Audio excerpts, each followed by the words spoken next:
All right, let's talk about a book that you've probably heard of, maybe even been a little intimidated by. Robert Greene's The 48 Laws of Power. I mean, this book is everywhere. It's loved by CEOs, celebrities, even inmates in prison. But at the same time, it gets a ton of hate. So, what's the deal? What is this book really all about? And this one gets right to the heart of what Greene is saying. His whole point is that, like it or not, power is a part of everything we do. It's in our jobs, our relationships, everywhere. The game is always on, whether you realize it or not. So the only real choice you have is, are you going to learn the rules and be a player, or you're just going to get pushed around like a pawn? And right there, that's where people completely split on this book. You've got one camp that sees it as this, cold, cynical manual for sociopaths, basically a how-to guide for manipulating everyone around you. But then you've got the other side, including Greene himself, who say, no, you're missing the point. They see it as a totally pragmatic, honest look at how power has actually worked throughout all of human history, pulling lessons from absolute masters of the game like Machiavelli, Sun Tzu, and Bismarck.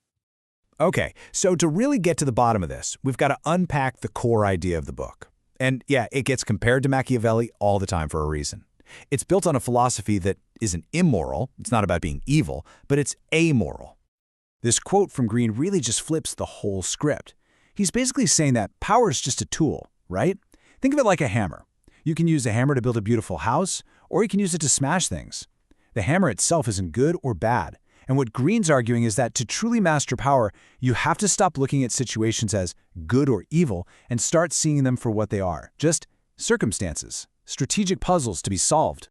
And that right there is the key. Being amoral in this context means you're not letting traditional ideas of right and wrong hold you back. It's all about achieving your goal.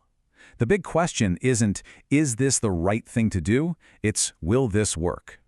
And look, that's a really foundational idea for the whole book. And for a lot of us, it's a deeply, deeply unsettling one. So, with that in mind, let's jump into one of the book's biggest themes, and you'll see how this amoral idea plays out. It's this concept that real power, the effective kind, is often quiet. It's subtle. A huge chunk of these laws are all about hiding what you're really thinking and planning. Law number 4 is a perfect example. Always say less than necessary. Now, on the surface, the logic is simple, right? The more you talk, the more chances you have to say something dumb. But psychologically, it's way deeper than that. Your silence creates this vacuum. It makes you seem mysterious, like you know more than you're letting on. And that makes people uncomfortable. They'll start talking just to fill the silence, and in the process, they'll end up telling you exactly what they're thinking. But wait a minute, here's where it gets interesting. Modern psychology actually pushes back on this. A lot of research shows that the talkers, the extroverts, are often the ones who gain status in a group. Why? Because we tend to mistake talkativeness for confidence, and confidence for competence. So if you're the one speaking up, people often assume you know what you're talking about. So, who do you believe? Well, Greene's answer would be to look at history. And this story is just a perfect illustration. So you have Otto von Bismarck back in the 1850s. He wants more power, and he's convinced Prussia has to go to war to get it. The problem? The king is a total pacifist. So what does Bismarck do? He gets up and gives this incredible, passionate speech in favor of peace. It completely fools everyone. The king is so impressed, so grateful, he makes Bismarck a minister. And just like that, Bismarck gets the exact power he needs to, you guessed it, eventually steer the country into the very war he wanted from the start. All right, let's talk about another huge theme in the book, boldness. For Robert Greene, being timid is pretty much the worst thing you can be. It's dangerous. But, as we're about to see, this whole idea of audacity, well, it's a real double-edged sword. So take Law 28, enter action with boldness. The psychology here is fascinating. Greene's point is that a really bold lie or a bold move just short-circuits people's brains. They're so stunned by the sheer audacity of it that they don't even stop to question it. Think about it from a primal level. Lions go after the hesitant prey, right? Hesitation looks like weakness. But when you make a big, bold, decisive move, it taps into a deep-seated fear in other people. It creates this instant aura of power that just sets you apart from everyone else. Okay, but the obvious pushback here is there's a razor-thin line between being bold and just being reckless, right? If you act boldly without a real strategy, without knowing what you're doing, you don't look powerful. You look like an idiot, and you're basically just asking for failure. It's the classic difference between a smart, calculated risk and just a dumb gamble.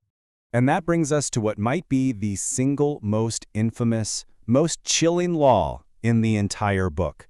We're talking about Law 15, and it's absolutely ruthless logic for how you should handle your enemies. So, to back this up, Greene tells the story of two rival Chinese generals, Sheng Yu and Liu Bang. Liu Bang wins a major battle and decides to show mercy to his defeated rival. But his advisors freak out. They warn him, look, an enemy you leave alive, even a weak one, is like a single hot ember left in a forest. It will eventually start a new fire. And that idea taps into a really primal fear, doesn't it? A wounded enemy has absolutely nothing to lose and is driven by revenge. So Liu Bang listened. He hunted down and wiped out the rest of the enemy forces, and his dynasty was secured. The lesson here is brutal. Sometimes mercy is the most dangerous move you can make. So you're left with this really stark choice. On the one hand, the strategic pluses are, well, brutally clear. You wipe out any future threat. You protect what you've built. But the costs on the other side of the ledger are huge. You could destroy your reputation. You create enemies that will hate you forever. Not to mention the moral weight of it all. It's the peak of pragmatic thinking for sure, but man, it comes at a price. So, after digging into some of these laws, we circle right back to that big question we started with. Is this book a manual, a how-to guide that's telling us how we should act, or is it just a mirror, showing us the ugly, uncomfortable truth about how power really operates in the world? When you boil it all down, the book's philosophy rests on a few key pillars. First, your reputation is everything. It's the foundation of your power. Second, learn to use other people's work to your advantage. Third, be unpredictable. It's a weapon that keeps everyone guessing. You also need to learn how to control your opponent's choices so they only have options that benefit you. And maybe the biggest one of all, you have to reinvent yourself. Don't just accept the roles that society tries to hand you. Create your own. Look, at the end of the day, whether you love this book or you absolutely hate it, the fact that it's still so popular tells us something important about ourselves. We live in a world that often feels fragile, chaotic, and that makes us crave control. The 48 Laws offers this really seductive promise, doesn't it? It says, hey, there are rules to this crazy game, and if you just learn them, you won't be a victim anymore. You can protect yourself, you can call the shots. It speaks directly to that deep-seated fear we all have of just being a pawn on someone else's board. And that's really the question I want to leave you with.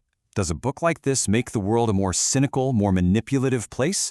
Or is it just holding up a mirror, forcing us to look at some uncomfortable truths about power and human nature that have been around forever? What do you think? The conversation is definitely not over.